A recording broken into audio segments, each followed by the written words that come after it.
날벼락 같은 사고 소식으로 시작합니다. 광주에서 재건축을 하려고 철거하던 5층짜리 건물이 도로로 쓰러지면서 시내버스와 승용차를 덮쳤습니다. 현재까지 3명이 숨졌고 8명이 구조됐지만 중상입니다. 그리고 아직 매몰된 이가 남아 있습니다. 먼저 현재까지의 피해 상황을 송정근 기자가 보도합니다. 광주시 동구 학동의 한 도로, 노란색 시내버스가 버스 정류장으로 들어서 정차하는 순간 하얀 먼지 구름이 일면서 갑자기 건물 전체가 멈춰선 버스 위로 그대로 무너져 내립니다. 무너진 잔해를 피해 급정거한 승용차는 먼지에 휩싸입니다. 건물 주변에 서 있던 인부도 무너지는 건물 잔해를 피해 다급하게 현장을 벗어납니다. 쿡 소리가 나가지고 건물이 넘어지면서 여기 전체가 뿌옇게 연기처럼 사람이 이제 분간할 수 없을 정도로 이렇게 연기가 전체가 가려졌고요. 재개발 공사 현장에 있던 이 5층 건물이 무너진 건 오후 4시 20분쯤입니다. 갑작스러운 건물 붕괴에 시내버스는 피할 새도 없이 잔해 더미에 매몰됐습니다. 버스는 겉모습이 드러나지 않을 정도로 파묻혔고 소방당국은 장비를 총동원해 구조 작업을 벌였습니다. 지금까지 버스 탑승객 12명 가운데 8명을 구조했고 버스에 매몰돼 있던 4명 가운데 3명은 숨진 것으로 확인됐습니다. 부상자 대부분은 60, 70대 노인들로 중상을 입어 병원으로 후송됐습니다. 사고 직후 버스에선 LP가스가 새어나와 소방당국이 시민들을 긴급 대피시키기도 했습니다. 또 무너져 내린 건물 잔해가 편도 3차선과 건너편 차선 일부도 덮쳐 도로 전체가 모두 통제됐습니다. 밖에 나와봤더니 뿌옇게 연기가 많이 피어오르면서 건물이 무너져 있는 부분을 확인을 했었어요. 소방당국은 붕괴 사고 대응 2단계를 발동해 추가 매몰자가 있는지 찾고 있습니다. MBC 뉴스 송정근입니다. 무너진 건물이 버스를 덮치는 장면이 증명하지만 그 자리에 조금씩 주저앉지 않고 한순간에 건물 전체가 붕괴돼 옆으로 쓰러져 버린 겁니다. 대체 무엇이 문제였는지 이어서 우정훈 기자입니다. 5층짜리 건물을 철거하면서 안전장치라고는 허름한 가림막이 전부였습니다. 듬성듬성한 철구조물에 천막을 더 씌운 가림막은 콘크리트 건물이 무너졌을 땐 아무 쓸모가 없었습니다. 건물이 무너지면서 쏟아진 콘크리트 더미는 대형 시내버스를 덮치고 반대편 차로까지 넘어갈 정도였습니다. 평소 주변을 다니던 시민들은 가림막이 위태로워 사고 가능성이 높아 보였다고 말합니다. 보면서 야 이거 위험하다, 무너지겠다. 그리고 혼잣말로 하고 왔었거든요. 위험한 철거 작업이 진행되고 있었지만 차량 통행은 물론 바로 옆 인도의 보행자 통행도 통제되지 않았습니다. 사고는 버스가 정류장에 정차를 했을 때 무너져 내렸는데 공사 관계자들은 이상 조짐을 느끼고 먼저 대피를 하면서도 정류장 주변을 통제하지 않았습니다. 내부에 2명, 외부에 신호하시는 분들 2분, 그래서 건물에 이상 조짐이 있어가지고 사람들은 다 피신을 한 상태입니다. 지난 2007년부터 추진된 광주 학동 4구역 재개발 사업은 지난달 말부터 철거가 시작됐습니다. 재개발 구역에 있는 이 건물은 다른 건물보다 높아 주변 건물의 철거가 이루어진 뒤인 오늘부터 본격적인 철거가 진행됐습니다. 철거 공사는 중장비를 이용해 건물을 부수는 방식으로 진행됐는데 오늘도 포크레인 한 대가 건물 5층에서 철거 작업을 했고 이 과정에서 갑자기 건물이 통째로 무너져 내렸습니다. 저쪽으로는 이제 공사를 하니까 저희는 안 다니죠. 근데 이제 버스 정류장이 거기 있으니까 버스 타시는 분들 이제 거기를 이용했을 겁니다. 경찰과 소방당국은 구조 작업이 끝난 뒤 공사 관계자를 상대로 과실이나 안전조치 소홀 여부 등을 조사할 방침입니다. MBC 뉴스 우종훈입니다. 네, 매몰자 구조가 지금도 진행 중입니다. 그 사이 상황이 바뀌었는지 현장을 직접 연결해 보겠습니다. 이다연 기자. 네, 광주 학동 건물 붕괴 사고 현장에 나와 있습니다. 지금 제 뒤로 보시는 것처럼 건물 잔해가 여전히 7차선 도로를 가로막고 있습니다. 처참하게 변해버린 현장에서는 포크레인 4대와 55대의 장비가 동원돼 전물 잔해를 치우고 있습니다. 건물이 붕괴될 당시 정류장에 정차해 있던 시내버스는 아직까지 잔해 아래에 깔려 있습니다. 버스 안에는 승객과 운전기사 등 13명이 타고 있었는데 현재까지 11명이 구조됐습니다. 이 가운데 3명은 숨진 것으로 확인됐습니다. 아직까지 매몰된 버스에선 탑승객 2명이 구조를 애타게 기다리고 있습니다. 그나마 차량이나 인도에서 추가로 매몰된 사람은 현재까지는 없는 것으로 확인됐습니다. 소방당국은 인력과 장비를 총동원해 매몰된 인명을 서둘러 구조하는 데 총력을 다하고 있습니다. 다만 구조 도중에 자칫 매몰된 사람의 안전에 영향을 줄 수도 있어 작업은 신중히 진행되고 있습니다. 소방당국은 구조 작업이 마무리되는 대로 경찰과 합동감식을 통해 철거 과정에서 안전수칙이 제대로 지켜졌는지 조사하기로 했습니다. 지금까지 사고 현장에서 MBC 뉴스 이다현입니다. 국회의원은 감사원의 감사 대상이 아니라서 여당도 다른 야당도 심지어 감사원도 안 된다고 하는데 국민의힘은 오늘 감사원을 직접 찾아가 전수조사를 의뢰했습니다. 다른 5개 야당은 국민권익위원회에 맡겼습니다. 신수아 기자가 보도합니다.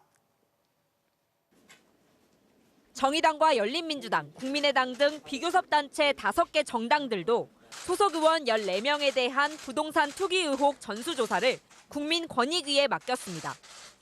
이로써 국민의힘을 제외한 국회 원내 정당들은 모두 같은 기관, 같은 방식으로 조사를 받게 됐습니다.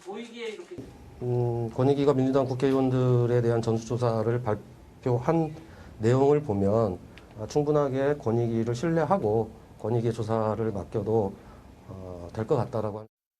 감사원만 고집하는 국민의힘을 향해선 합당이 거론되는 국민의당도 쓴소리를 했습니다. 직무 권한이 뻔히 없음에도 불구하고 조사를 의뢰하겠다라고 하는 것은 국민들을 우롱하는 모습이라고 생각을 하고요. 다른 야당들까지 비판하고 나섰지만 국민의힘은 결국 감사원에 조사를 의뢰했습니다. 여당 출신 위원장이 있는 권익위도 또 자료를 넘겨받을 경찰도 못 믿겠고 감사원만 중립적 조사가 가능하단 이유였습니다. 삼권 분립상 감사원이 국회의원 감찰은 못해도 조사는 할 수도 있지 않냐고도 주장했습니다. 전수조사 의뢰를 좀 한 것이고요. 다시 한번 말씀드리지만 직무감찰이 아닙니다. 감사원은 모든 것을 다 할 수 있습니다. 이에 대해 감사원 관계자는 국회의원 직무감찰은 물론 국민의힘이 의뢰한 국회의원 조사도 법에 없기는 마찬가지라며 여전히 난색을 표했습니다. 이 때문에 도둑이 자수하겠다며 소방서 찾는 격이다. 감사원의 위법을 강요하고 있다는 여당의 비판은 물론 국민의힘 안에서도 다른 정당들과 마찬가지로 권익위의 조사를 맡기자는 목소리가 이어지고 있습니다. MBC 뉴스 신수아입니다. 윤석열 전 검찰총장이 퇴임 이후 3개월 만에 처음으로 공개적인 정치 행보를 했습니다. 대선 출마, 국민의힘 입당을 두고 질문이 몰리자 지켜봐 달라 차차 알게 될 거라면서 즉답을 피했고 장모 문제 같은 민감한 질문에는 아예 답하지 않았습니다. 이기주 기자가 취재했습니다. 윤석열 전 검찰총장이 자신의 첫 공개 행보로 선택한 곳은 온 집안이 독립운동에 헌신한 것으로 유명한 우당 이회영 선생의 기념관 개관식이었습니다. 윤 전 총장은 우당 선생의 삶에 강렬한 인상을 받아왔다며 한 나라가 어떤 인물을 배출하고 어떤 인물을 기억하느냐의 그 존재가 드러난다는 말로 첫 행보에 의미를 부여했습니다. 엄혹한 이 망국의 상황에서 정말 그 노블레스 오블리주를 아주 생생하게 상징하는 것이라고 저는 생각합니다. 하지만 향후 계획에 대한 구체적인 언급은 피했습니다. 본격적인 정치 행보는 언제쯤에 하실 계획이신가요? 그것도 국민 여러분들의 또 뭐 기대 내지는 또 뭐 염려 이런 거 제가 다 경청하고 다 알고 있습니다. 여러분이 좀 지켜봐 주시기를 부탁드립니다. 국민의힘 입당 시기에 대해서도 마찬가지였습니다. 아직 오늘 처음으로 이렇게 제가 나타났는데 이제 제가 걸어가는 길을 보시면은 차차 아시게 되지 않겠나 싶습니다. 장모가 10원 한 장 피해준 적이 없다고 한 최근 발언이나 김종인 전 비대위원장과의 갈등설 등 민감한 질문도 쏟아졌지만 역시 답하지 않았습니다. 행사장엔 수많은 취재진은 물론 수많은 지지자와 반대하는 사람들이 몰려들어 환호와 욕설이 끊이지 않는 등 현장은 아수라장을 방불케 했습니다. 윤 전 총장이 퇴임 이후 미리 일정을 알리고 외부 행사에 참석한 것은 이번이 처음으로 잠행만 계속되고 측근들의 전원만 무성한 상황이 반복되면서 피로감이 커진다는 지적이 나오자 이를 불식시키려는 의도로 해석됩니다. 하지만 여전히 명확한 메시지는 내놓지 않아 정치적 결단에는 시간이 더 필요함을 내비쳤습니다. MBC 뉴스 이기주입니다. 공군 중사 성폭력 사망 사건과 관련해서 오늘 국회에서는 이 중사의 국선 변호인의 직무유기 혐의에 대해서 질타가 쏟아져 나왔습니다. 국선 변호인이 이 사건을 또 피해자인 이 중사를 어떻게 대했는지 짐작할 수 있는 녹취 파일을 저희가 입수했는데요. 신재용 기자의 보도 보시겠습니다. 딸을 잃은 지 이틀 뒤 이 중사의 아버지는 연락 한 통 없던 국선 변호사에게 전화를 걸었습니다. 지금 상황 소식 알으셨죠? 예. 지금 상황이 어떤 겁니까? 상황이랑 어떤 상황 말씀하시죠? 가해자는 언제 비행단을 옮긴 건지 물었더니 몰랐다고 대답합니다. B에 가 있다면서요? 네네네. 언제 걸로 가는 거예요? B에 가 있다고 지금 제가 못 들었는데. 가해자의 상황을 묻자 오히려 되묻습니다. 피의자는 어떤 상황이 있습니까? 상황이요? 네, 어떤 상황이 있습니까? 피의자 어떤 상황이라면 가해자. 예, 가해자 어떤 가해자 장모 중사는 국방부 장관이 국방부 검찰단으로 사건을 이관하라고 지시한 지 하루 만에 구속됐습니다. 그런데 아버지와의 통화 당시 국선 변호인은 구속은 어렵다고만 이야기합니다. 피해자가 사망했다는 이유만으로는 법적으로 구속이나 뭐 이렇게 할 수가 없고요. 이게 뭐 증거인멸의 우려나 도주의 우려 이런 게 있어야 되는데. 그럼 장 중사의 신병 확보가 필요하다는 의견을 내달라고 부탁하는 아버지. 그러나 여전히 쉽지 않다는 대답이 되풀이됩니다. 말씀하셨던 뭐 구속영장이나 그런 부분도 제가 현실적으로 봤을 때는 의견서도 내시고 장명하게 의견서도 코로나 격리 때문에 사무실에 갈 수 없어 2주 뒤에나 써줄 수 있다고 말합니다. 핸드폰에 PC해가지고 제출할 수도 있는 거 아니에요? 그냥 상황 답답한데. 공판에도 사용되는 거라서 그때 쓰나 이때 쓰나 다를 건 없고요. 좀 더 적극적으로 해달라고 부탁하자 헛웃음을 하기도 합니다. 적극적으로 하셔야 될 것 같지 않아요? 예. 웃어요? 아니요. 사람이 죽은 사람이 아버지 앞에서 웃어? 이 중사의 남편은 국선 변호인이 답변을 늦게 주거나 제대로 된 보호 조치를 하지 않아 이 중사가 불안감을 느꼈고 항상 수동적인 태도였다는 내용의 진술서를 군 검찰에 제출했습니다. 유족들은 직무유기 등의 혐의로 국선 변호인을 고소한 상태입니다. MBC 뉴스 신재웅입니다. 국방부 합동수사단은 이 사건에 대한 재수사를 시작한 지 8일 만에야 공군 검찰에 대한 압수수색을 실시했습니다. 늑장 수사 의혹을 받고 있는 공군 검찰에 대해서 봐주기 논란이 일자 급히 수사에 착수한 것으로 보이는데요. 수사 과정의 핵심인 군 지휘부는 또 제외돼서 논란이 계속되고 있습니다. 보도에 정동훈 기자입니다. 국방부 합동수사단이 추가 압수수색을 한 데는 세 곳입니다. 이중사 사건을 넘겨받고도 가해자 조사조차 하지 않았던 공군 20전투비행단 보통검찰부와 공군 본부의 보통검찰부, 또 유족이 직무유기 혐의 등으로 고소한 이중사의 국선 변호인이 속해 있는 공군 본부 법무실 내 인권 나래센터입니다. 늑장 수사 의혹에도 앞서 진행된 압수수색 대상에선 번번이 제외됐던 곳. 제 식구 감사기 논란이 일자 급히 수사에 착수한 것으로 보입니다. 하지만 사건 수사를 지휘한 핵심 관련자들에 대한 조사는 여전히 이루어지지 않고 있습니다. 현재까지 20전투비행단 경우 군사경찰대대와 보통검찰부는 압수수색했지만 비행단장을 포함한 지휘부는 빠졌습니다. 비행단장은 부대 내 군사경찰과 군검사에 대한 인사평가 권한을 쥐고 있고 영장 청구 여부 등 막강한 수사 지휘 권한을 행사합니다. 군사경찰대 단독으로 사건을 판단하고 처리한 게 아니에요. 그것은 지휘관의 결재하에 지휘관의 결심을 받아서 움직이는 겁니다. 공군 본부도 군사경찰단과 보통검찰부에 대해서만 압수수색했을 뿐 법무실은 빠졌습니다. 공군 법무실장은 공군 내 법무관들의 승진과 부대 배치 권한, 그리고 모든 사건의 지휘권을 가진 최고 책임자입니다. 법무실 자체를 강제 수사를 하지 않는다는 건 이 검찰 단계에서 수사가 무마되거나 은폐되거나 제대로 이루어지지 않은 과정은 아직도 제대로 들여다보지 않겠다라는 걸로.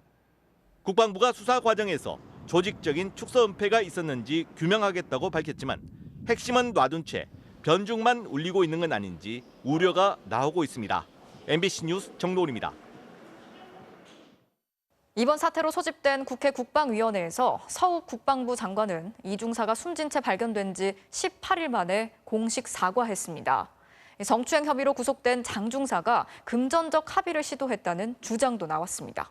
손영 기자가 취재했습니다. 국회에 출석한 서욱 국방부 장관은 고개를 숙였습니다. 유족과 국민 여러분께 큰 심려를 끼쳐드리게 되어 매우 송구합니다. 무거운 책임을 통감합니다. 국가 권력에 의한 타살과 다름없다는 여야 의원들의 질타가 쏟아졌습니다. 이러니 여군을 동료나 전우로 생각하지 않고 술자리 꽃처럼 부르는 일이 성추행하는 일이 반복되고 있는 거죠. 단순 변사 사건으로 이거 보고를 하는 데는 참 어이가 없는 그런 실정이고요. 가해자와 피해자를 분리 조치했다는 공군 측 해명도 사실이 아닌 것으로 드러났습니다. 당초 공군은 성폭력 신고 다음 날인 3월 4일부터 5월 2일까지 청원 휴가를 통해 분리 조치를 했다고 밝혔지만 실제로는 대대장이 이중사에게 조사 편의를 위해 부대에 머무는 게 좋겠다고 했고 관사에 머무는 동안 회유, 은폐 시도에 노출됐다는 겁니다. 같은 부대에서 피해자와 가해자 같이 있는데 이걸 분리라고 판단하십니까? 아닙니다. 같은 지역에 있는 거는 분리라고 판단하죠. 성추행 혐의로 구속된 장중사 측이 금전적 합의를 제안했다는 주장도 나왔습니다. 이중사의 국선 변호인을 통해 1,000만 원이든 2천만 원이든 금액은 정확하지 않지만 합의하면 어떠냐고 제안했다는 게 유족 측의 주장입니다. 피해자를 보호해야 될 이 법무관이 금액까지 제시하면서 이게 무마하려고 하는 게 국가 권력이 할 수 있는 일이라고 생각하세요? 군 차원의 조직적인 은폐, 축소 의혹에 대한 비판도 잇따랐는데 국방부에서 수사를 진행하는 건 고양이에게 생선을 맡기는 격이라며 국회 차원의 진상조사가 이뤄져야 한다는 주장도 나왔습니다. MBC 뉴스 손영입니다. 자, 이어서 코로나19 소식 전해드리겠습니다. 이르면 다음 달부터 백신 접종을 완료한 사람들은 자가 격리 없이 해외여행을 갈 수 있게 됐습니다. 당장 모든 나라가 가능한 건 아니고요. 일단 방역 상황을 믿을 수 있고 우리 국민들이 많이 가는 싱가포르, 태국, 괌, 사이판 등이 될 것으로 보이는데요. 우리나라와 상대국이 서로를 여행 안전 권역으로 지정한 경우에 단체 여행을 허용하기로 한 겁니다. 자세한 내용은 전동혁 기자가 설명해 드리겠습니다. 다음 달부터 자유로워지는 해외여행은 백신 접종 완료자의 단체 여행입니다. 아스트라제네카, 화이자, 모더나 백신의 경우 2차 접종까지, 그리고 한 번만 맞는 얀센 백신은 1차 접종한 뒤 14일이 지나야 합니다. 7월부터 단체 여행을 허용하고자 합니다. 접종을 마치고 출입국 시에 진단검사에서 음성이 확인되면 별도 격리 없이 여행이. 이번에 추진되는 자가격리 없는 해외여행은 양국이 서로를 여행 안전 권역으로 지정하고 특정 공항과 직항 항공편으로만 관광객이 오가는 트래블 버블 방식입니다. 현재 우리나라의 여행 안전 권역 지정 의사를 밝힌 곳은 싱가포르, 태국, 괌, 사이판 등입니다. 정부는 이들 나라와 서로 인정할 수 있는 백신의 종류, 직항기 운항 편수, 관광객 규모 등을 구체적으로 협의한 뒤 단체 여행을 허용할 방침입니다. 그동안 문화체육관광부와 실무 논의를 해온 여행업계는 관련 여행 상품을 기획, 출시할 계획입니다. 코로나 백신을 접종한 가이드를 배정하고 현지 방역 지침을 준수한 호텔이나 차량, 식당, 관광지 등을 엄선해서 트래블 버블 방식의 단체 여행은 감염 위험을 최소화하는 방식으로 진행되기에 자유보다는 제약이 많습니다. 외국에 나가는 우리 여행객이나 우리나라에 들어오는 외국 관광객 모두 여행사가 관리하는 동선 안에서만 움직여야 합니다. 지정된 호텔을 벗어나거나 관광 외에 현지 지인을 만날 수 없습니다. 여행을 목적으로 허용을 한 부분이기 때문에 여행 동선 외에 다른 동선은 허용을 하지 않는 것을 원칙으로 하고 있습니다. 또 여행 시 방역전담 관리사가 반드시 동행해야 합니다. 예방접종 증명서도 지참해야 하기 때문에 백신 접종 대상이 아닌 미취학 아동의 경우 여행에 동반할 수 없습니다. 정부는 앞으로 코로나19 유행 상황과 예방 접종률을 고려해 여행 안전 권역이 적용되는 지역을 추가로 확대할 계획입니다. MBC 뉴스 전동혁입니다. 네, 그런데 어떤 나라들은 여행 안전 권역과 상관없이 먼저 빗장을 풀고 있습니다. 프랑스가 오늘부터 한국을 포함한 7개 나라 그리고 유럽연합의 국민들에 대해서는 백신을 맞지 않았어도 자가격리 없이 여행을 허용했습니다. 또 어떤 나라들이 있는지 서희연 기자가 전해드리겠습니다. 형형색색 조명이 수놓아진 에펠탑. 손님 맞이를 위한 새 단장으로 분주합니다. 한 차례 이상 백신을 맞은 사람이 40%가 넘는 프랑스는 오늘부터 관광객들에게 문을 엽니다. 유럽연합과 일본, 호주, 뉴질랜드, 이스라엘 등 8개 지역을 녹색 국가로 분류했는데 한국도 포함됐습니다. 이들 지역에서 온 여행객은 백신을 안 맞았어도 음성 확인서만으로 자가격리를 면제해 줍니다. Le tourisme, vous le savez, c'est un trésor national. J'y reviens pas quant à son poids dans notre économie, ce qui représente également pour, je dirais, notre art de vivre, notre identité. 이처럼 관광이 중요한 나라들은 상호 협정을 기다리지 않고 이미 여행객들을 받고 있습니다. 우리나라 국민의 경우 체코는 아무런 제약 없이 여행할 수 있고 스위스는 음성 확인서만 있으면 됩니다. 태국 휴양지 푸켓은 다음 달 1일부터 백신 접종 외국인을 자가격리 없이 맞이합니다. 미국령 괌은 일부 백신 접종자에 대해 자가격리를 이미 면제하고 있고 하와이도 지정된 기관에서 코로나19 검사를 받았다면 백신을 안 맞았어도 격리가 필요 없습니다. 이미 여행사는 항공권과 여행상품 문의로 들썩입니다. 백신 접종률이 높아서 안전하다고 생각이 되는 스위스라든가 체코라든가 유럽 일부 국가하고 그다음에 하와이, 괌 이런 미국에 대한 문의가 좀 많아졌고요. 다만 코로나19 재확산은 여전히 변수입니다. 실제로 영국은 포르투갈을 자가격리 면제 국가로 지정했다 신규 확진자가 늘어나자 급히 취소해 많은 영국인 관광객들이 갑자기 귀국해야 했습니다. Well, we only arrived and then we had to leave, so we haven't had a holiday. 싱가포르와 홍콩도 지난달 트래블 버블 협정을 맺었지만 홍콩의 확진자 증가로 시행이 연기됐습니다. MBC 뉴스 서혜연입니다. 우리나라도 참여하는 G7 주요 7개국 정상회의가 이틀 뒤에 열리는데요. 백신 접종만 증명을 하면 자유로운 통행을 허가해주는 이른바 백신 여권 도입이 주요 의제 중에 하나입니다.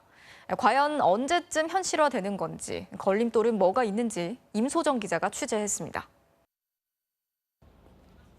이틀 뒤 영국에서 열리는 주요 7개국 정상회의. 우리나라를 포함해 11개국까지 확대 참석하는 올해 회의의 주요 의제 중 하나는 백신 여권입니다. 주최국인 영국은 국제 표준이 되는 백신 여권 합의를 적극 추진하겠다고 밝혔습니다. Clearly we need to have agreements on issues such as vaccine passports, COVID status certification. 백신 접종을 증명해 격리 없이 자유로운 국경 출입을 보장하는 일종의 통행 허가증인 백신 여권은 각국 출입국 관리소에 제시하면 이름과 생년월일, 백신 접종 이력 등 각종 개인정보가 저장됩니다. 이미 유럽연합은 다음 달부터 QR코드 방식의 백신 여권을 접종자와 음성 판정자, 완치자들에게 제공해 27개 회원국을 자유롭게 오갈 수 있게 할 예정입니다. 중국도 동남아시아 국가연합, 아세안과 백신 여권 도입을 논의 중입니다. 中方推出了中国版国际旅行健康证明. 하지만 넘어야 할 산이 많습니다. 당장 세계보건기구와 인도 같은 일부 국가는 가난한 나라들이 소외된다며 반대합니다. Implementation of vaccine passport will be hugely discriminatory and disadvantageous to the developing countries. 세계 곳곳에서 백신 접종 자체를 거부하는 사람들의 반발도 적지 않습니다. 이런 반발엔 백신을 맞으면 몸에 자석이 붙는다, DNA가 변형된다는 등의 황당한 허위 정보들도 한몫합니다. CDC, Tony Fauci, close everything. The game is to prevent the therapies till everyone is infected and push the vaccines. 실제 미국, 영국, 이스라엘 등 접종 선진국들도 가파르게 증가하던 접종률이 최근 들어 눈에 띄게 둔화되고 있습니다. 결국 전 세계적으로 백신 접종률이 고르게 높아질 때까지 국경을 오가는 자유는 소수의 나라들만 누릴 수 있을 걸로 보입니다. MBC 뉴스 임소정입니다. 경찰이 이용구 전 법무차관의 택시기사 폭행 사건의 처리가 부적절했다고 인정하고 사과했습니다. 담당 경찰서가 이 전 차관의 신분을 알고도 허위 보고를 한 것은 맞지만 외압이나 윗선의 개입은 없었다고 밝혔습니다. 김수근 기자가 취재했습니다. 지난해 11월 당시 변호사 신분으로 택시기사를 폭행했던 이용구 전 차관.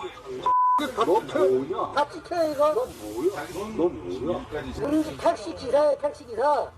사건을 담당했던 경사는 이 블랙박스 영상을 확인하고도 증거로 확보하지 않았습니다.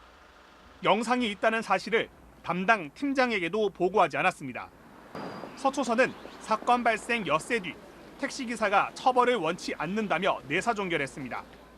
그런데 당시 경찰서장과 형사과장, 담당 팀장은 이 전 차관이 공수처장 후보로 거론되는 인물이라는 걸 알고 있었던 것으로 조사됐습니다. 그런데도 서울경찰청엔 이런 사실을 보고하지 않았습니다. 언론에 폭행 사실이 알려진 뒤에도 평범한 변호사로 알았다고 허위 보고했습니다. 이용구 전 법무부 차관의 택시기사 폭행 사건 관련하여 사건 처리 과정에서 경찰의 부적절한 행위로 인해 국민 여러분들께 침려를 끼쳐드린 것에 대해 깊은 사죄의 말씀을 드립니다. 하지만 경찰은 이 과정에서 외압이나 윗선 개입은 없었다고 결론냈습니다.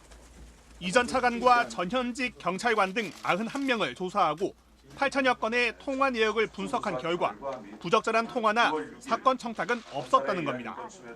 경찰은 사건을 담당했던 경사만 특수직무 유기 혐의로 송치했고 블랙박스 영상 삭제를 요청한 이 전 차관을 증거인멸 교사 혐의로 검찰에 넘기기로 했습니다. 수사를 은폐 축소한 건 맞지만 윗선 개입은 없었다는 4개월 만의 조사 결과에 꼬리 자르기란 지적도 나왔습니다. 이에 대해 경찰은 경찰서장과 형사과장, 팀장은 감찰 조사할 계획이라고 밝혔습니다.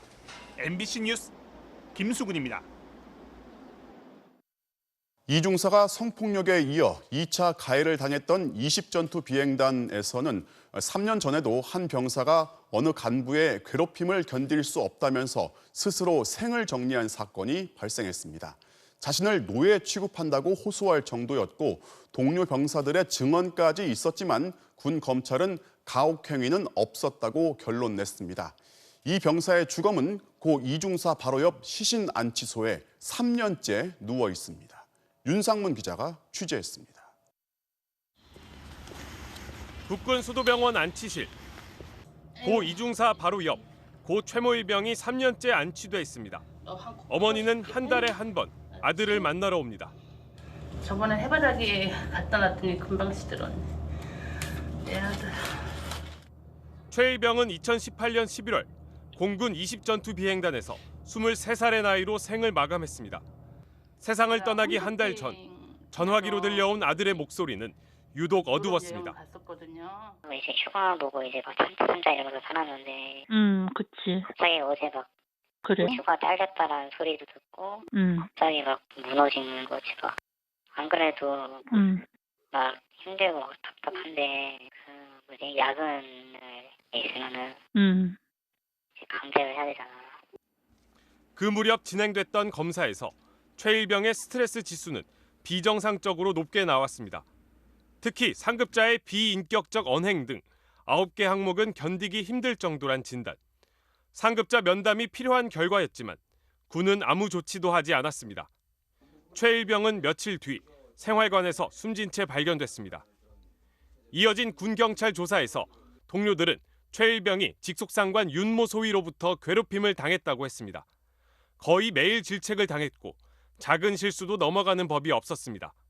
휴가를 못 나가게 하겠다며 수시로 최일병을 압박했습니다. 최일병은 동료에게 윤소위가 노예 취급을 한다고 호소했고 스트레스를 나한테 푸는 것 같다고 말하기도 했습니다. 네가 고대인데 고대 나왔는데 네가 이렇게 일을 하면 내가 미쳐버릴 것 같아. 내가 미쳐버릴 것 같아. 그런 식으로 갈군 거예요. 그러나 군 검찰은 가혹행위에 대해선 모욕죄조차 성립되지 않는다며 기소하지 않았습니다. 군사법원은 장교들이 쓸 풋살장 예약을 최일병에게 대신 시킨 것만 직권남용이라고 판결했습니다. 병사가 그렇게 질책에 시달리다 죽었는데 이런 걸 처벌하면 지휘권이 성립 안 된다는 그릇된 생각을 갖고 있어요. 공군은 순직을 인정했습니다. 하지만 순직 확인서에 윤소위의 언행은 질책으로만 기록됐고 최일병은 소심하고 여린 성격으로 상처를 잘 받는다고 적시도 했습니다. 반면 동료들은 군경찰 조사에서 부조리에 순응하지 않았던 사람, 부당한 걸 못 견디는 사람으로 진술했습니다. 우리 아들 성격을 거기다 왜 써놓습니까? 그러니까 우리 얘가 약해서 갔다는 것도 순직 확인서에 그렇게 써놓은 거예요. 니네들이 우리 아들을 죽인 거야. 그래서 지금까지 제가 화장 못하고 있는 거예요. 아들이 떠난 뒤 어머니는 군검찰과 법원 개혁을 촉구하며 1인 시위를 이어가고 있습니다. 왜 내 아들이 내 딸이 군대 가서 분명히 군대 때문에 죽은 건데 왜 유가족에 잘 부탁드린다고 부탁을 해야 돼요? 그리고 수사하면서 제가 의구심 가지고 있었던 거를 풀어준 게 없어요. MBC 뉴스 윤상문입니다. 기가 막히다. 배달 오토바이의 무리한 난폭 운전 자주 보셨을 겁니다. 오늘 배달기사 노동조합이 기사들 탓만 할 게 아니라면서 만약 신호를 다 지키면 어떻게 되는지 시범을 보였는데요. 실제로 어떤 일이 벌어졌는지 이남호 기자가 동행 취재했습니다. 중앙선 침범, 신호 위반, 인도로 올라타기, 배달 오토바이의 위험한 운행은 흔한 광경입니다. 왜 이렇게 위험하게 운행할까? 배달 노동자들의 노동조합인 라이더 유니언이 오늘 실험 하나를 진행했습니다. 배달의 민족 쿠팡이츠 요기요 배달 일을 하는 12명의 노동자들. 오늘 하루만큼은 교통법규를 다 지키면서 배달을 해보기로 했습니다. 어떤 일이 벌어졌을까? 서울 강남 지역에서 배달 일을 하는 이병환 씨. 빨간 신호등에 멈춰서고 유턴 허용구역에서만 유턴합니다.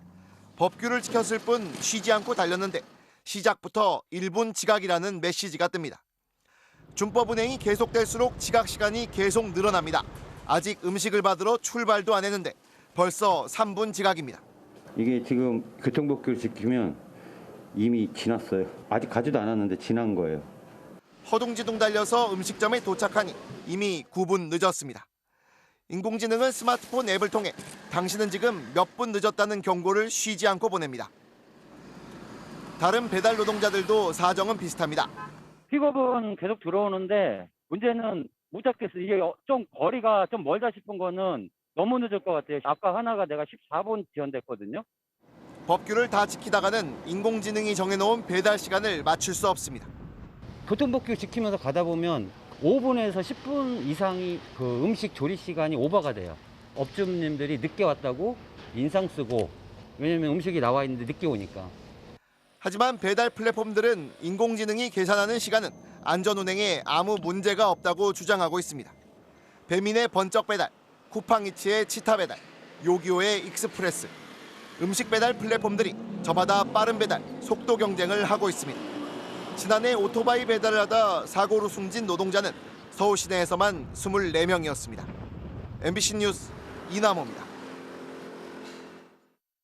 이 와중에 휴가를 나온 공군 병사가 음주운전을 하고 도망을 치는가 하면 공군의 한 상사는 술에 취해 길에서 잠을 자다 출동한 경찰을 때렸습니다.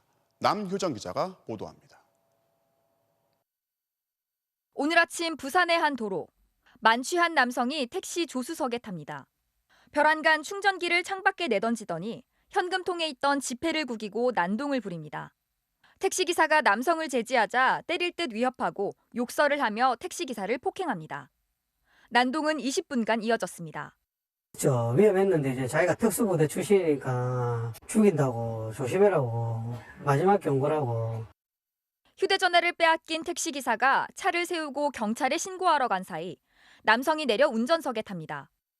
전화기가 없으니까 지나가시는 분한테 빌려갖고 그러더만 바로 타더만 이제 자기가 타고 도망을 갔었는데. 운전대를 잡은 남성. 비틀비틀 중앙선을 넘으며 고개운전을 이어갑니다. 신호도 무시하고 속도를 높이며 1km를 더 가다가 고가도로 벽을 들이받고서야 멈춰섭니다. 사고를 낸 뒤 도로 한복판에 잠든 남성. 알고 보니 휴가를 나온 전북 비행전대 현역 공군병사였습니다. 지난 4일 밤 11시쯤 경기 수원의 한 주택가에선 만취해 길에서 자고 있던 공군 10 전투비행단 소속 A 상사가 신고를 받고 온 경찰을 때렸습니다. 사람이 쓰러져 있길래 이렇게 가까이 가보니까 술이 만취가 된 것 같아요. 몇 번을 불렀더니 대답이 없어갖고 112에 신고를 하게 됐어요. A 상사는 욕설을 하고 주먹을 휘둘러 경찰관 1명을 다치게 한 혐의로 공군 경찰대대로 넘겨져 수사를 받고 있습니다. 공군은 10 비행단에 음주 금지령이 내려진 상태라며 혐의가 확인되면 엄중 처벌하겠다고 밝혔습니다. MBC 뉴스 남효정입니다.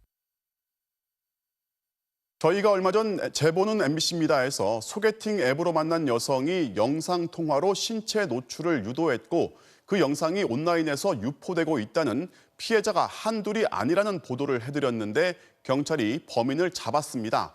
그런데 잡고 봤더니 남성이었고 경찰이 오늘 그 신상을 공개했습니다. 여성으로 가장해서 접근을 했던 건데 확인된 피해자가 1,000명이 넘고 미성년자가 다수일 정도로 범행이 중대했습니다. 손하늘 기자가 취재했습니다. 소개팅 앱을 통해 접근한 여성이 엽기적 행동을 유도하고 몰래 녹화해 유포까지 했다. 자신도 옷을 벗고 음란행위를 하는 모습을 영상통화로 해쳤다. 그러면서 엽기적인 행동을. 남성 1,000여 명의 불법 영상이 SNS에 팔리고 있다는 보도 이후 수사에 착수한 경찰이 피의자의 신원을 공개했습니다. 29살 김영준, 남성이었습니다. 김영준은 2013년 11월부터 올해 6월까지 무려 남성 1,300여 명과 영상통화를 했습니다. 인터넷에서 찾은 여성 모델의 사진을 도용했고 영상통화를 할 때는 갖고 있던 여성의 음란 영상을 활용했습니다. 영상 4만 5천 개를 상황에 맞춰가며 치밀하게 재생했고 화면 속 여성 입모양과 비슷하게 변조된 음성으로 대화를 나눴습니다. 아니 앞에 가리잖아. 옆에랑 뒤에를 맞추라니까? 깜짝 고정되잖아. 좀 뒤로 가. 여기 너무 밝아. 피해자가 이상한 낌새를 눈치채면 녹화한 영상을 유출하겠다며 협박했고 이걸 또 녹화했습니다. 화장실 가서 영상 찍어라. 이런 행동을 취해야 된다. 안 그러면 개망신 주겠다. 미성년 피해자도 39명에 달했습니다. 특히 김영준은 여성을 만나게 해주겠다며 미성년자 7명을 모텔로 데려가 음란 행위를 시키고 촬영까지 했습니다. 한번 이제 면접이란 거 보자. 그게 뭐냐면 자기랑 다음에 만나자. 그래서 남자애들 중에서 하나를 보낼 테니까 걔랑 이제 한번 해라. 예, 걔가 찍었어요. 경찰이 김영준의 주거지에서 압수한 영상만 2만 7천 개, 5,000GB 분량에 달했습니다. 김영준은 녹화한 영상을 텔레그램으로 한 개당 2, 3만 원에 팔았는데 경찰은 정확한 수익 규모를 추적해 몰수 보전을 신청하기로 했습니다. 경찰은 압수한 영상 원본을 폐기하고 인터넷에 유포된 영상은 여성가족부 등과 협력해 삭제할 계획이라고 밝혔습니다. MBC 뉴스 손하늘입니다.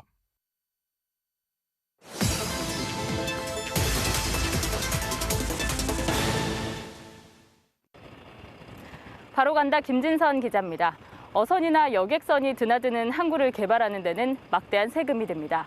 이렇게 수백억 원이 넘는 돈을 들여 조성한 항구들이 제 기능을 못하는 등 곳곳에서 말썽이 일고 있다고 하는데요. 어떤 상황인지 현장으로 바로 가보겠습니다.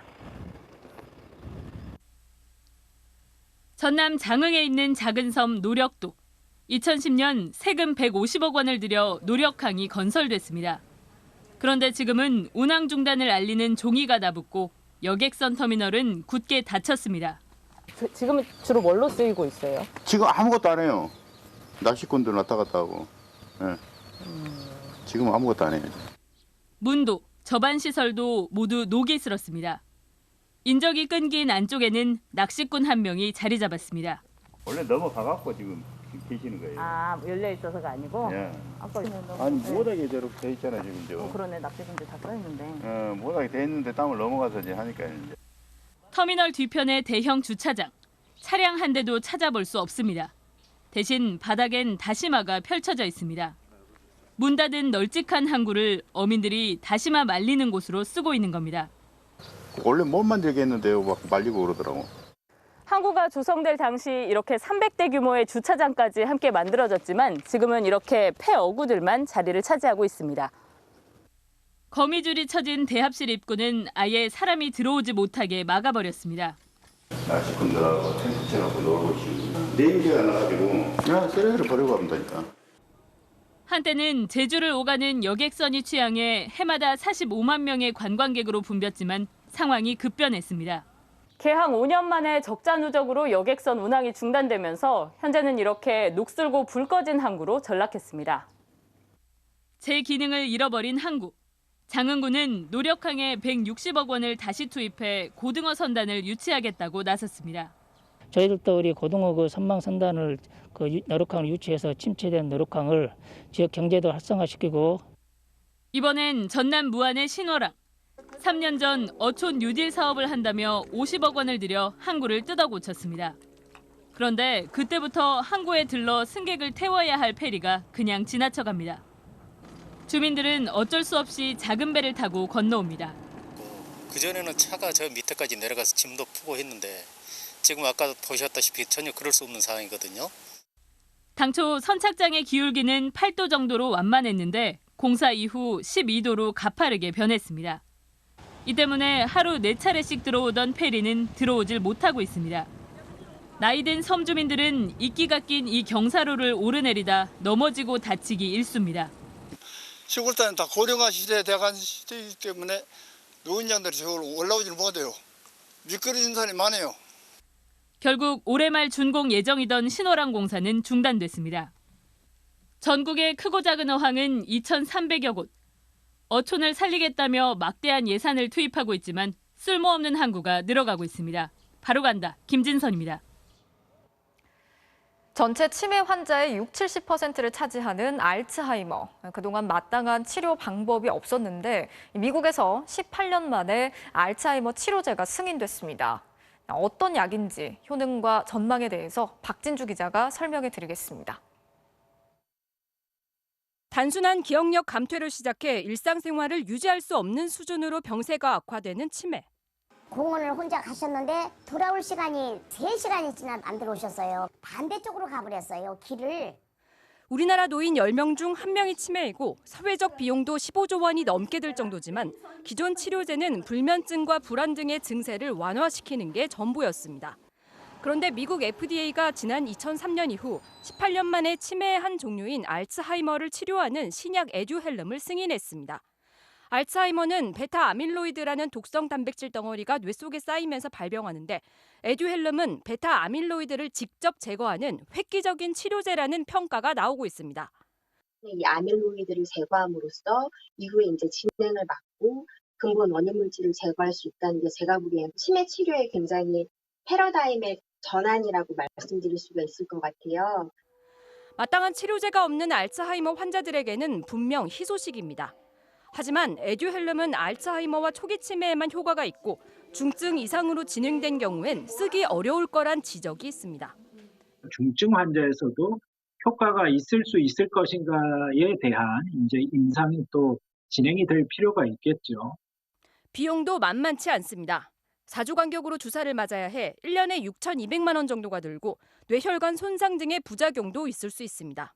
안전성 확보를 해가지고 투약을 한 다음에 중간중간에 또 뇌 MRI를 찍어서 이상이 없다는 것을 봐야 되기 때문에 경제적인 약자들한테는 그림의 떡이 되지 않을까. 에듀헬름이 국내에 도입되기까지는 1년 이상 걸릴 걸로 예상되는데 논란은 계속될 걸로 보입니다. MBC 뉴스 박진주입니다. 돈이 있는데도 양육비를 주지 않으려고 피해 다니거나 몰래 재산을 빼돌리는 이른바 나쁜 부모들. 정부가 이들에 대해서 당사자의 동의가 없어도 소득과 재산을 조회할 수 있는 법적 근거를 마련하기로 했습니다. 조희영 기자가 취재했습니다. 지난 2011년 이혼 뒤 두 남매를 홀로 키우는 김모 씨. 매달 50만 원이라도 붙여주겠다던 전 남편은 10년째 나몰라라 하고 있습니다. 오후에 이렇게 상담하고 저녁에는 편의점에서 아르바이트하고 주말에도 이제 거의 아르바이트를 쉬지 않고 하고 있어요. 양육비를 3개월 이상 안 주면 감치 명령을 신청해 가둘 수 있지만 대상자가 등록된 거주지에 없으면 방법이 없습니다. 전 남편은 이를 악용해 해볼 테면 해보라며 양육비를 안 주고 버티고 있습니다. 광주에 살고 있지 않고 다른 지역에 가서 살고 있다. 그래서 네가 나를 잡으러 와도 잡을 수 없다. 네가 해볼 테면 해봐라. 이처럼 양육비를 내지 않는 나쁜 부모는 당사자 동의 없이도 소득과 재산 내역을 국세청 등이 조회할 수 있게 법 개정이 추진됩니다. 정부가 양육비를 긴급 지원한 경우 양육비 채무자의 재산을 압류하는 제도는 내일부터 바로 시행됩니다. 예금 자동차, 부동산을 압류하기 위한 시스템도 구축 운영함으로써 징수율을 제고해 나가도록 하겠습니다. 정부는 또 한 달만 양육비를 내지 않아도 감치명령을 받아 구금될 수 있도록 법 개정도 추진합니다. 감치명령을 피하기 위해 주소지를 허위로 신고하는 위장 전입도 적극적으로 처벌할 계획입니다. 다음 달부터는 감치명령에도 불구하고 양육비를 계속 주지 않으면 운전면허를 정지하고 1년 이하의 징역에 처해집니다. MBC 뉴스 조희영입니다. 이어서 오늘 이 뉴스 전해드리겠습니다. 췌장암 투병 끝에 영면한 유상철 전 감독의 발인과 장례가 오늘 유족의 뜻에 따라서 비공개로 이뤄졌습니다. 국내는 물론이고 세계 곳곳에서 추모의 물결이 이어지고 있습니다. 1분간 운영을 실시하고 시작하겠습니다.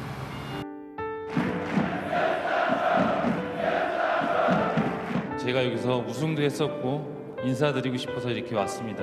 멀리서 함께 응원을 해준 덕택에 힘을 내고 있습니다. 유상철 전 감독이 선수 시절 전성기를 보낸 일본. 유 전 감독에 대한 추모 열기는 남다릅니다. 소속됐던 구단들은 유 전 감독의 사망 소식을 신속히 전하며 안타까워했고 트위터 등 SNS에는 그의 선수 시절 추억을 공유하는 팬들의 추모 메시지가 가득합니다. 한국 선수들이 활약 중인 유럽 축구계에서도 추모 열기가 이어지고 있습니다. 손흥민 선수의 소속팀 토트넘은 한국어로 특별한 애도 메시지를 남겼고 이강인 선수가 활약 중인 스페인에서도 각종 매체들이 유 전 감독과 이강인 선수와의 인연을 소개하며 추모 분위기를 이어갔습니다. 그러니까 직접 보고 싶어. 그러니까 경기장 그 분위기라든지 그리고 강인이가 할 수 있다면 강인이가 어떻게 지내는지를. 유 전 감독이 공개적인 애정을 표현했던 첫 제자 이강인 선수는 하늘에서 지켜봐달라며 애틋한 메시지를 전했고 2002년 한일 월드컵에서 우리 국가대표팀을 이끌었던 히딩크 감독은 한국에도 내게도 진정한 영웅이라며 안타까운 마음을 전했습니다. 한국 축구의 수많은 명장면과 함께한 원조 멀티플레이어이자 한쪽 눈 실명이란 시련을 극복하고 12년 동안 124경기에서 태극마크를 달고 투혼의 드라마를 써온 유상철 전 감독. 그의 마지막은 누구보다 환한 미소와 함께였습니다. 그래도 힘든 치료 잘 이겨내서 완치가 돼서 지금 지도자를 하고 있는 상철아 고생 많았고 그리고 잘하고 있고 앞으로도 잘할 거고 되게 쑥스러운데 화이팅 해라. 화이팅. 오늘 이 뉴스였습니다.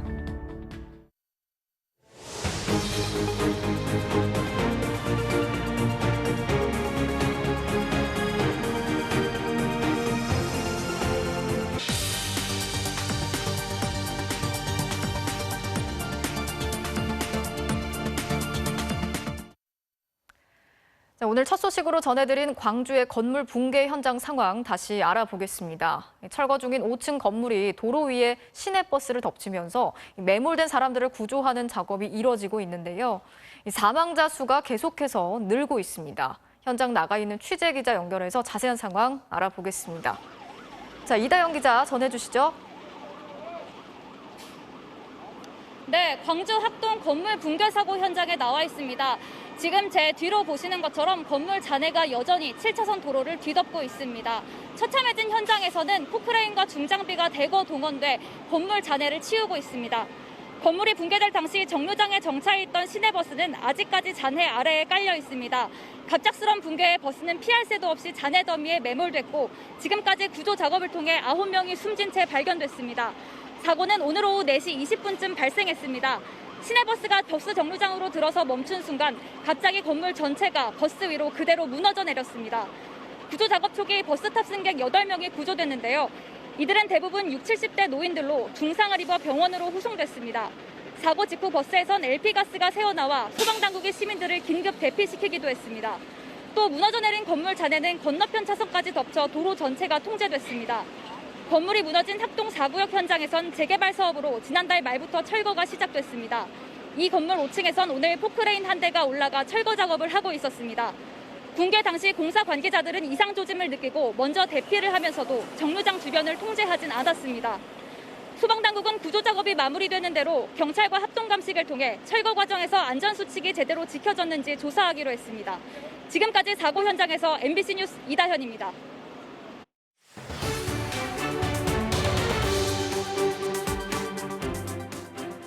세입자들에게 전세금을 돌려주지 않는 나쁜 집주인, 빌라왕 연속보도 오늘도 이어가겠습니다.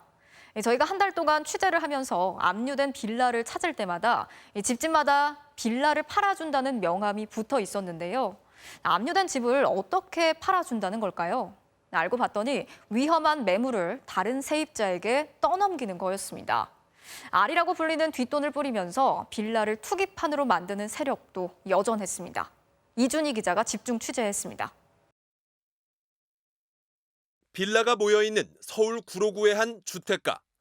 신축 빌라 분양사무소에 갔더니 지원금까지 얹어줄 테니 돈이 없어도 사라고 꼬드깁니다. 아파트 오르는 상승분에 50% 해서 같이 올라간다고 보시면 되죠. 또 지원을 또 해드릴 수 있으니까. 분양업체가 근처 부동산 중개인들에게 은밀하게 뿌린 A4 한 장짜리 종입니다. R이란 숫자는 리베이트, 뒤에 붙은 25란 숫자는 2,500만 원을 뜻합니다. 즉, 이 신축 빌라에 매수자나 세입자를 데려오면 뒷돈 2,500만 원을 준다는 겁니다. 말씀한 사람이 손님을 데려갈 거 아니에요? 이 사람한테 2,500을 주는 거예요. 분양가 3억 원짜리 이 빌라의 전세가는 분양가에 겨우 500만 원 못 미치는 2억 9,500만 원. 전세가를 분양가만큼 끌어올릴 수 있는 것도 이 리베이트의 힘입니다. 세입자를 구하기만 하면 전세금으로 분양대금을 내고도 뒷돈 2,500만 원을 중개인과 집주인이 나눠 가질 수 있기 때문입니다. 투금이 2억 초반이었어요. 그리고 짓기 전까지는 이런 다 떼어버린 거야. 문제는 뒷돈을 뺀 전세금 대부분이 분양대금으로 건축주에게 건너가는 구조이기 때문에 집주인은 세입자에게 내줄 전세금이 처음부터 거의 없다는 겁니다. 그리고 나중에 이 사람이 나간다고 집 빼달라고 미안해 나 돈 없어. 네가 뺏어 가든지 차라리 네가 사. 이렇게 된다고. 아주 악질적인 시스템이다. 세입자에게만 피해를 씌우는 건데 신축 빌라만 이런 것도 아닙니다. 세입자에게 전세금을 못 내주어 압류된 빌라들마다 빌라를 팔아주겠다는 명함이 붙어 있습니다.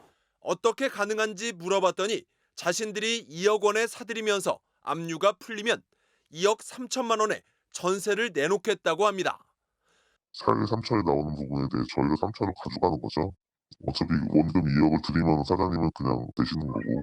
내줄 보증금 없는 깡통 전세를 다음 세입자에게 떠넘기는 겁니다. 올해 8월부터는 전세금 반환 보증 가입이 의무화돼 세입자들이 보증금을 떼일 위험은 없어집니다. 하지만 이런 투기 세력이 여전하다면 주택도시보증공사가 대신 갚아주는 전세금은 투기꾼들의 배만 불리게 됩니다. MBC 뉴스 이준입니다. 자, 이렇게 빌라를 투기판으로 만드는 세력들. 하지만 이들을 처벌하는 건 쉽지 않다고 합니다. 이 세입자가 계약 전에 집주인에게 압류 걸린 게 있는지, 혹시 세금 안 낸 건 없는지 미리 확인만 할 수 있어도 좋을 텐데 현재로선 이런 나쁜 집주인을 알아챌 방법도 없습니다. 이 투기판에 말려든 피해자들만 가슴을 치고 있는 상황인데요. 이 방법은 없는 건지 이어서 장슬기 기자가 취재했습니다. 전세금을 떼인 세입자 6명이 한자리에 모였습니다. 저마다 1, 2억 원씩 전 재산이 걸린 문제입니다. 이 나이에 좀 창피하지만 전 재산이랑 마찬가지죠. 거의 잠도 못 자고.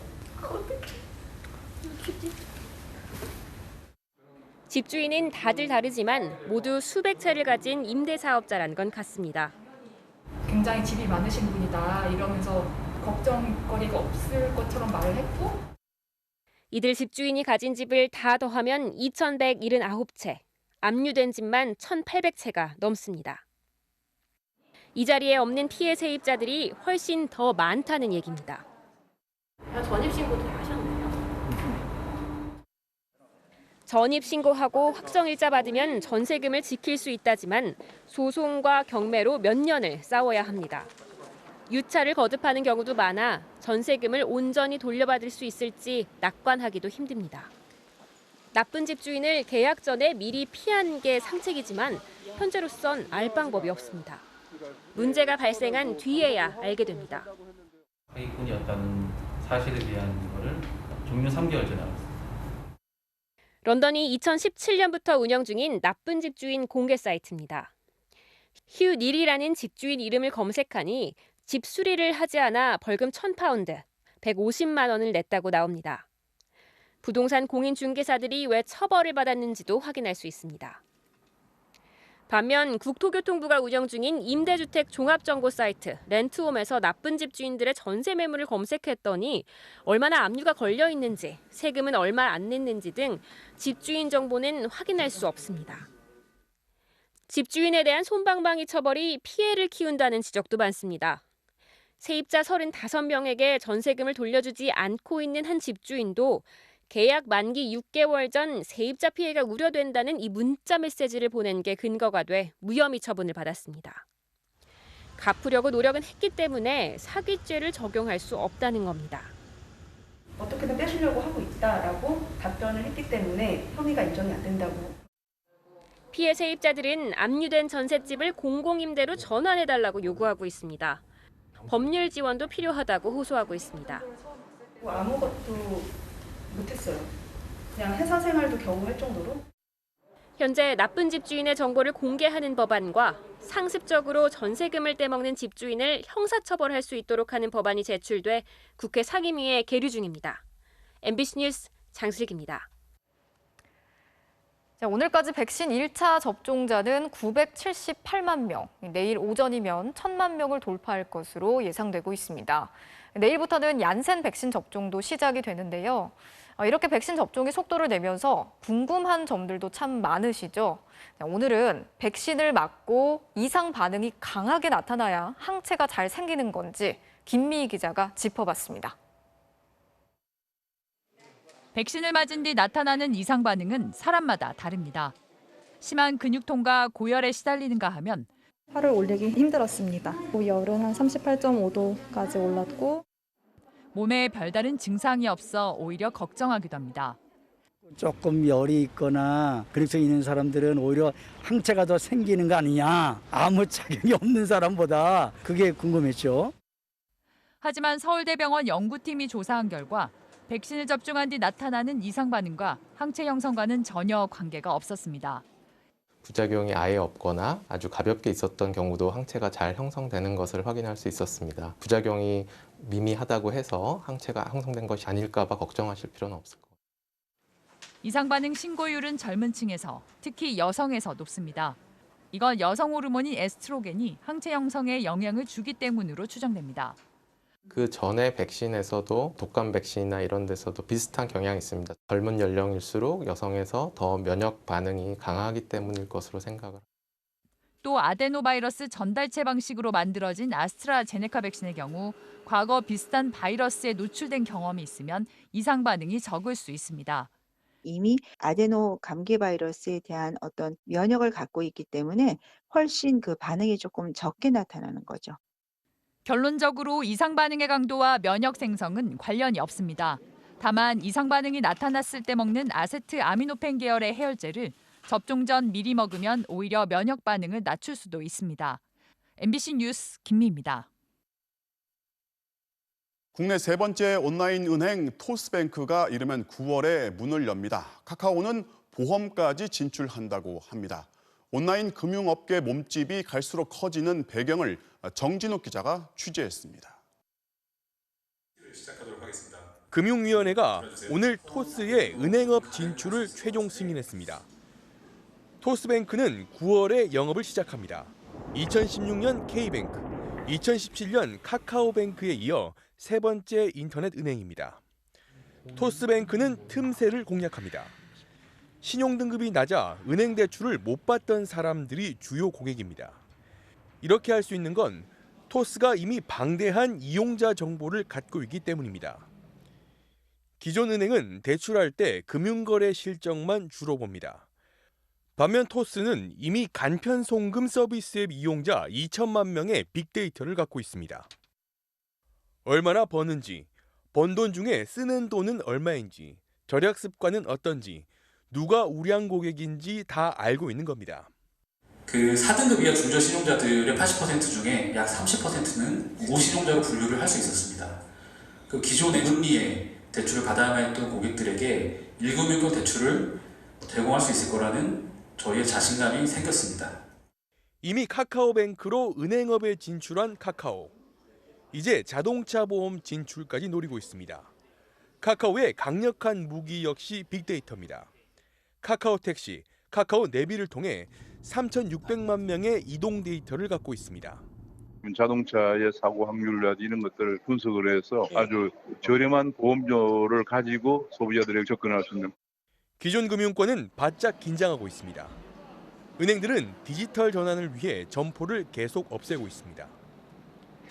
네이버 같은 플랫폼 강자와 제휴를 맺거나 아예 스스로 플랫폼을 만들기도 합니다. 이용자 데이터가 곧 돈이 되는 시대. 덩치는 기존 은행들이 훨씬 크지만 플랫폼 기업들은 이미 판도를 뒤흔드는 강자입니다. MBC 뉴스 정준익입니다.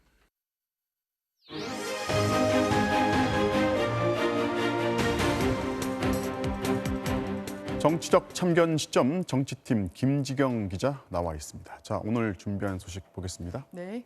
감사원 달려간 국민의힘, 같은 야당마저 국민 우롱인데 결국에 국민의힘이 감사원을 직접 찾아가서 이제 투기 의혹을 전수조사해 달라 이렇게 의뢰를 했어요. 네, 그렇습니다. 소속 의원 모두의 부동산 투기 의혹을 조사하겠다. 여기까지는 문제가 없는데 네. 국민권익위원회가 아니라 감사원의 조사를 의뢰하면서 거센 논란에 휩싸였습니다. 먼저 국민의힘 의원들이 감사원에 간 모습부터 보시죠. 네.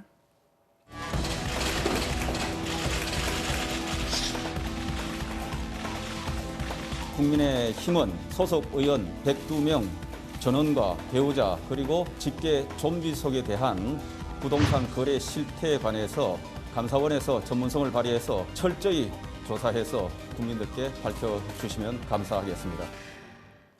그런데 반복해서 저희가 얘기하고 있지만은 감사원은 국회의원을 조사할 권한이 없단 말이죠. 혹시 무슨 뭐 예외 조항이라도 있습니까? 네, 예외 조항 같은 건 없습니다. 네. 여기 감사원법 24조를 보면 직무감찰 대상에서 국회, 법원, 헌법재판소 공무원은 제외한다고 돼 있습니다. 민주당이 어제 감사원에 질의를 했을 때도 감사원은 이 조항에 따라서 국회 소속 공무원은 감찰 대상에서 제외된다 이렇게 답했습니다. 심지어 국민의힘 지도부조차 석 달 전에는 같은 입장이었는데요. 지난 3월 당시 주호영 원내대표의 말입니다. 네. 감사원은 상권 분리의 원칙 때문에 국회의원을 감사할 수가 없습니다. 그러니까 이 원리상 맞지 않고요. 네, 하지만 지금은 달라졌는데요. 국회의원들이 자발적으로 조사를 의뢰하면 감사원 조사가 가능하다고 주장했습니다. 자, 국민의힘 말고 다른 야당은 지금 감사원 조사가 안 된다는 걸 인정하는 거잖아요? 네, 그렇습니다. 그래서 오늘 국민의힘을 뺀 5개 정당이 모두 권익위에 조사를 의뢰했고 그러면서 국민의힘을 한꺼번에 성토했습니다. 특히 국민의당에서도 국민의힘이 국민을 조롱하고 있다 이런 비판이 나왔는데요. 권은희 원내대표의 말입니다. 네. 국민들에 대한 사실은 조롱이라고 보고 있고요. 부동산 투기와 관련해서 철저한 모습을 보여주겠다라고 얘기는 하고 실제로는 아무런 조치를 취하지 않는 국민들을 우롱하는 모습이라고 생각을 하고요. 당장 그 입장을 철회해서 국민권익위원회에 함께 조사를 의뢰하는 것을 권하고 싶습니다. 네, 민주당에서는 자수를 한다면서 왜 경찰서가 아니라 소방서를 찾냐, 또 축구를 하는데 왜 농구 심판을 찾냐, 뭐 이런 비유가 쏟아졌는데요. 들어보시죠. 네. 국민의힘은 갑자기 감사원에 부동산 문제 전수조사를 의뢰하겠다고 밝혔습니다. 도둑이 자수를 하겠다며 경찰서가 아닌 소방서를 찾는 꼴입니다. 국민은 국민의힘의 감사원 감찰 정치소에 더 이상 속지 않습니다. 사실요, 국민의힘 입장에서는 이런 비판이 있을 거라는 걸 어느 정도 예상을 했을 거란 말이죠. 네. 그런데도 이제 감사원은 되고 권익위는 안 된다는 거잖아요. 네, 국민권익위 전현희 위원장이 민주당 국회의원 출신이죠. 그래서 정치적인 편향성 때문에 조사를 맡길 수 없다는 게 국민의힘 입장인데요. 네. 들어보시죠. 네. 민주당의 재선 의원을 하신 분이 위원장으로 계시고 그렇기 때문에 어떤 객관성과 공정성을 담보할 수 없다는 것입니다. 하지만 객관성을 원한다면서 야권 대선 주자로 거론되는 최재형 감사원장을 찾아가는 건 모순이라는 비판이 나오는데요. 이어서 들어보겠습니다. 네. 대선 잠룡들로 불리는 분들의 행보가 본격화되고 있습니다. 최근에는 차츰차츰으로 최재형 감사원장과 김동연 전 경제부총리 등의 이름도 오르내리고 있습니다. 고무적인 일이라고 생각합니다. 최재형 감사원장은 야당에서 대선 주자로 거론되고 있지 않습니까? 최재형 원장이 믿음직해서 감사원 조사를 이야기했다면 차라리 윤석열 전 총장에게 조사받겠다고 이야기하는 게 더 낫지 않을까 이렇게 생각을 합니다.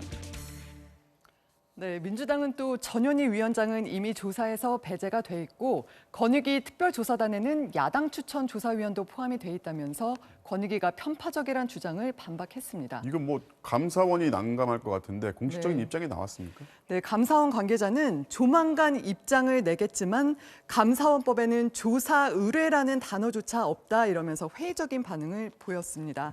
상황이 이렇게 되니까 국민의힘에서도 감사원이 안 된다면 그냥 권익위한테 조사를 받자 이런 목소리가 나오고 있습니다. 네, 오늘은 여기까지 듣겠습니다. 지금까지 정치팀의 김지경 기자였습니다.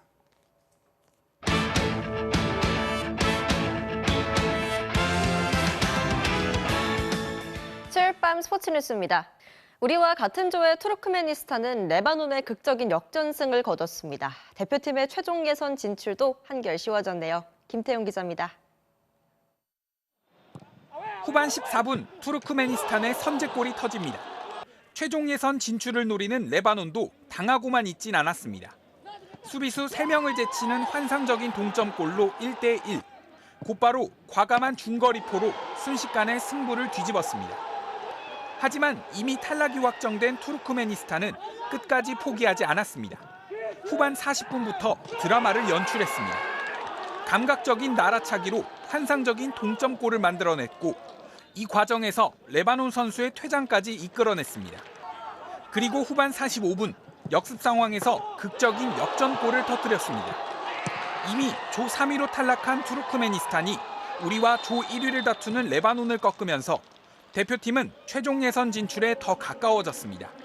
오늘 스리랑카전에서 승리하면 오는 일요일 레바논과의 최종전에서 패하더라도 골득실에서 크게 앞서 있어 사실상 조 1위를 확정하게 됩니다.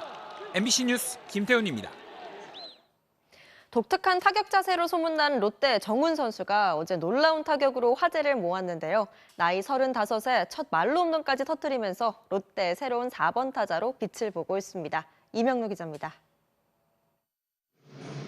어제 정훈이 선보인 기막힌 타격입니다. 배트를 던지다시피 했는데 정확히 공을 맞춰 적시타를 만들었습니다. 이건 맞는 순간 놓은 게 아니라 놓으면서 맞춘 것 같은데요. 기묘한 타격은 한 번이 아니었습니다. 5회에도 또 한 번 배트를 던져 거짓말처럼 안타를 만들었습니다. 하나면 이제 어쩌다 맞은 거겠지 생각을 할 텐데 오늘 경기만 2개째입니다. 이거 맞으면 안 되는데.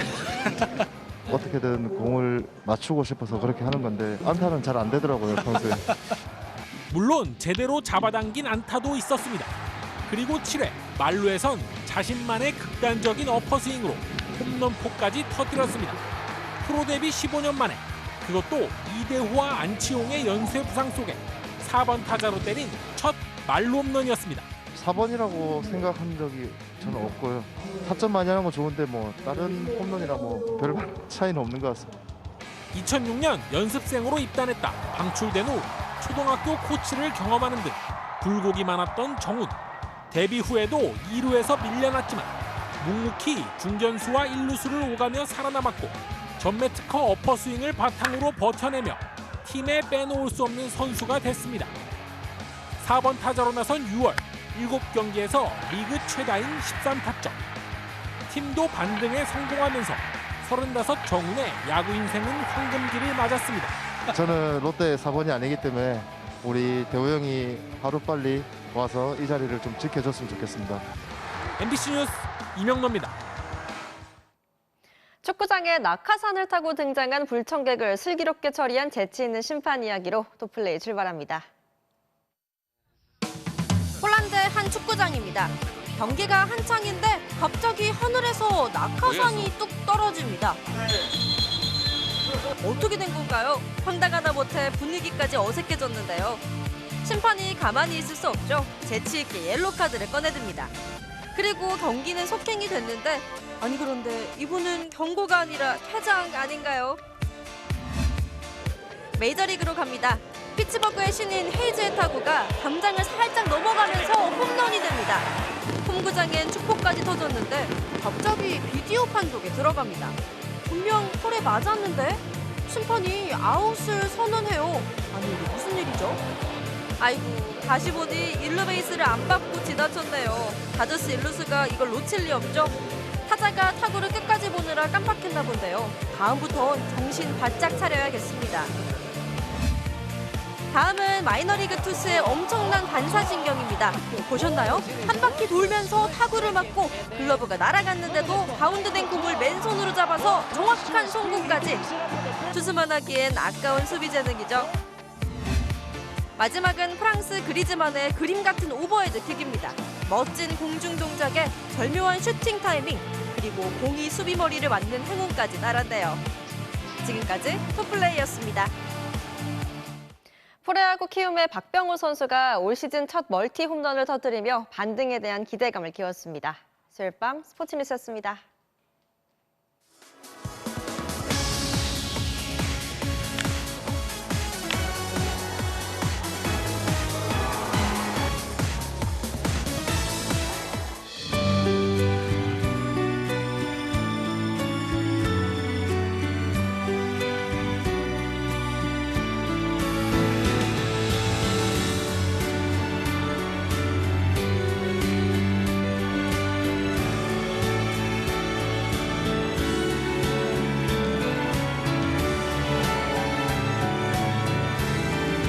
뉴스가 보입니다.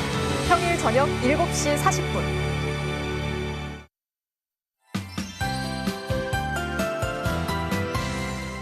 전국에 뜨겁게 달아오른 하루였습니다. 순식간에 열기가 쌓이면서 오늘은 서울 등 수도권 지방도 올 최고 더위가 나타났습니다. 안성, 서운면의 기온이 무려 35.5도, 서울도 31.6도까지 치솟았고요. 대구 등 남부지방 역시 한여름 더위가 계속됐습니다. 이제 이 더위의 절정은 넘겼지만 내일도 따뜻한 남풍이 불어들면서 낮 기온이 30도 안팎까지 오르겠습니다. 더위를 완전히 식혀줄 만한 비는 내일 밤부터 내리겠는데요.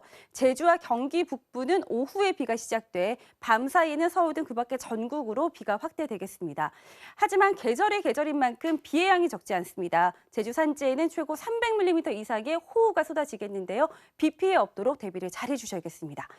그나마 내일 낮 동안에는 먹구름이 가득 머물면서 강한 햇살을 막아주겠고요. 밤부터는 남해안을 중심으로 바람이 강해지겠습니다. 아침 최저 기온은 서울 22도 등으로 오늘보다 높겠고요. 낮 최고 기온은 서울 29도, 대전과 대구 30도까지 오르겠습니다. 금요일에 비가 그친 뒤에는 상대적으로 선선한 공기가 내려오면서 서울의 낮 기온이 25도까지 낮아질 전망입니다. 날씨였습니다. 6월 9일 뉴스데스크 마치겠습니다. 오늘도 함께 해주신 여러분 고맙습니다.